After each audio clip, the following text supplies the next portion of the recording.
क्या चुनाव आयोग अपने इकबाल का इस्तेमाल कर रहा है? क्या आचार संहिता भी औपचारिकता बन गई है? इसी चुनाव में 7.5 लाख शिकायतें आई हैं आचार संहिता के उल्लंघन की। 7.5 लाख, करीब 9,000 से ज्यादा एफआईआर दर्ज हुई हैं। यह यूपी का आंकड़ा आपको बता रहा हूं। सारे मामले नोटिस भेजने लायक नहीं होते, लेकिन क्या आचार संहिता विकास के काम में रुकावट है? 4-4 महीने चुनाव होते हैं, इस दौरान कोई नीतिगत घोषणा नहीं हो सकती क्या यह ठीक है? लेकिन जब आचार संहिता बनी थी तब इन सब बातों पर विचार हुआ होगा।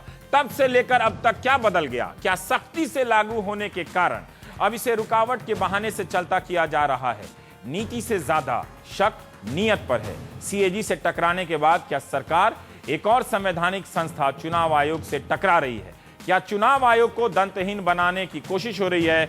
आज का प्राइम टाइम और हमारे मेहमान आपके स्क्रीन पर, और आप देख रहे हैं जगदंबिका पाल जी, वरिष्ठ सांसद कांग्रेस पार्टी, सिद्धार्थ नाथ सिंह युवा नेता भारतीय जनता पार्टी, अरविंद मोहन साहब आप वरिष्ठ पत्रकार हैं, केजे राव साहब हैं पूर्व सलाहकार चुनाव आयोग के, और जस्टिस आरएस सोधी रिटायर्ड हमारे साथ हैं, दिल्ली हाई कोर्ट के पूर्व जज हमारे साथ हैं, कानून के पहलुओं के बारे में जानकारी देंगे। जगदंबिका पाल जी, ये डॉक्यूमेंट में लिखा हुआ है, आप ही बताएं कि हम जो इसका मतलब निकाल रहे हैं वो सही है या गलत है? जो इसके बारे में आपके मंत्री आज कहते रहे कि कुछ नहीं लिखा है, लेकिन यहां अंग्रेजी का कागज में दिखा रहा हूं और जो अनुवाद किया उसको एक बार फिर से आपके लिए पढ़ देता हूं कि मंत्री समूह का विचार है कि आचार संहिता विकास परियोजनाओं को रोकने में सबसे बड़ा बहाना बनती है।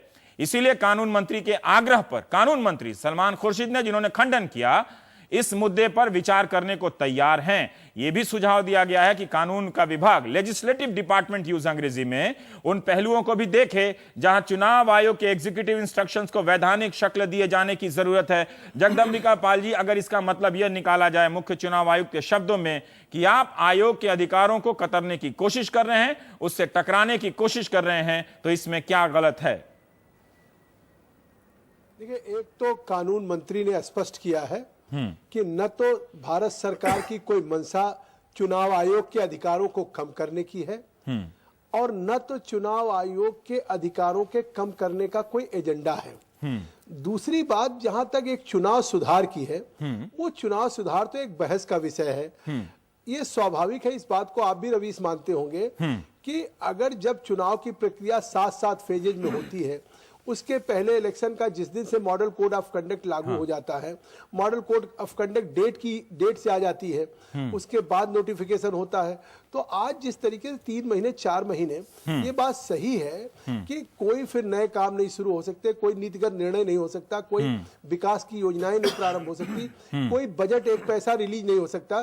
तो स्वाभाविक है कि विकास जिसके प्रति जवाबदेही है सरकार की भी और जनता के प्रति सबसे बड़ा जो उत्तरदायित्व है, और चुनाव लगातार कोई न कोई चलता रहता है। कभी उपचुनाव चलता है, कभी विधानसभा का चुनाव, फिर कभी लोकसभा का चुनाव, कभी जिला परिषद का चुनाव, कभी नगर पालिकाओं का चुनाव। तो एक देश में एक साथ, पहले तो एक साथ विधानसभा लोकसभा का होता था, अब चुनाव एक निरंतर चलने वाली प्रक्रिया हो गई। तो उसपे एक विचार अगर किया जा सकता है, लेकिन उसमें भी कोई चुनाव आयोग की स्वायत्तता में या उसके अधिकारों में कोई कटौती करने की बात तो स्वाभाविक है कि कांग्रेस यूपी की सरकार नहीं सोच है। भी नहीं सकती। ये बात जायज है जगदंबिका जी, आपकी ये बात समझ में आती है, लेकिन जब यही बात आज मंत्रियों से पूछी गई, 3 वरिष्ठ मंत्री, प्रणब मुखर्जी, कपिल सिब्बल और देश के कानून मंत्री, इस कागज में उनके दस्तखत हैं, वो कह रहे हैं कि इस कागज में ऐसा कुछ भी नहीं लिखा हुआ है। जितनी बात आपने कही, क्या हमारे इतने सीनियर मिनिस्टर को यही नहीं लिखा जाना चाहिए था कि माननीय पत्रकारों, आप गलत समझ रहे हो, हम एक गंभीर मुद्दे को एड्रेस कर रहे हैं, सितंबर की चिट्ठी है, उसमें यह लिखा हुआ है, लेकिन उत्तर प्रदेश के चुनावों से इसका कोई रिश्ता नहीं है, लेकिन आप उसको पूरा का पूरा खारिज कर रहे हैं और शाम 6 बजे तक ये गोपनीय डॉक्यूमेंट सबके हाथ में है।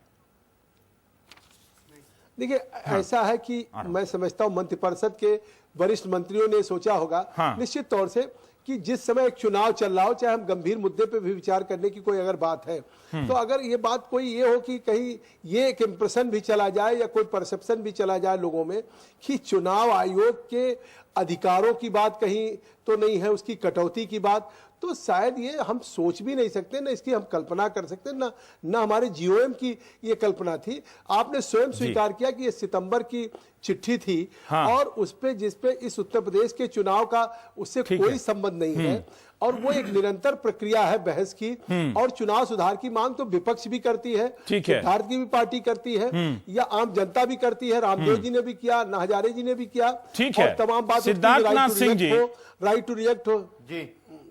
तो ये सारा कुछ ऐसा है कि चुनाव सुधार करने की व्यापक मंशा और अच्छी मंशा सरकार की है। रवीश जी, चुनाव सुधार की हर पॉलिटिकल पार्टी बात करती है, अभी बोल रहे थे जगदम्बिकापाल जी, लेकिन जब चुनाव चलता है, चुनाव आचार संहिता लग जाती है, तो उसका एक के बाद एक उल्लंघन सब पार्टियां नहीं करती, कांग्रेस करती है, एक धारावाहिक की तरह के सीरियल ऑफेंडर की तरह से, आपराधिक की तरह वो करती रहती है। चाहे वो कानून मंत्री हो, उसके बाद उस आपके ऐसी व्यवस्था बन जाती है संवैधानिक कि राष्ट्रपति को जाता है, राष्ट्रपति जी प्रधानमंत्री को लिखते हैं, उसके बाद कानून मंत्री कहते हैं मेरा ऐसी कोई मंशा नहीं थी, और उसके बाद थोड़ी देर बाद कहते हैं छाती चौड़ी करके कि मेरे को इसके लिए फांसी भी लगा दो तो लगा देंगे। उसके बाद बेनी प्रसाद वर्मा आते हैं, एक और मंत्री आ जाते हैं, वो कहते हैं कि मैं जो हमारे मैनिफेस्टो उसको तो छोड़ दो, उससे मैं ज्यादा बढ़ के आरक्षण की बात करने लगते हैं। फिर कहते हैं जी गलती हो गई। अपनी बात करने के बाद भी, और कल राहुल गांधी जी का भी होगा, तो एक के बाद एक कोई कर रहा है, और जब चुनाव आयोग इनके ऊपर फंदा कसने की कोशिश करते हैं, तो इन लोगों का एक मुद्दा जो होता है, जो इमरजेंसी के हमें याद दिला देता है कि किसी ना किसी तरह संवैधानिक संस्थाओं को और संविधान का ये किस प्रकार से चीरहरण कर सके, वो करने का इनका पूरा प्रयास हो जाता है। तो अब इस पे क्या हम लोग बोले कांग्रेस के ऊपर, मगर इनके प्रयास पे इस दफे 1975 हो गया था, मगर अब 2012 1975 नहीं हो सकता, क्योंकि मीडिया भी जागरूक है, जनता भी जागरूक है, और आजकल कांग्रेस भी इतनी मजबूत नहीं है, अब विपक्ष भी बहुत मजबूत हो चुका है।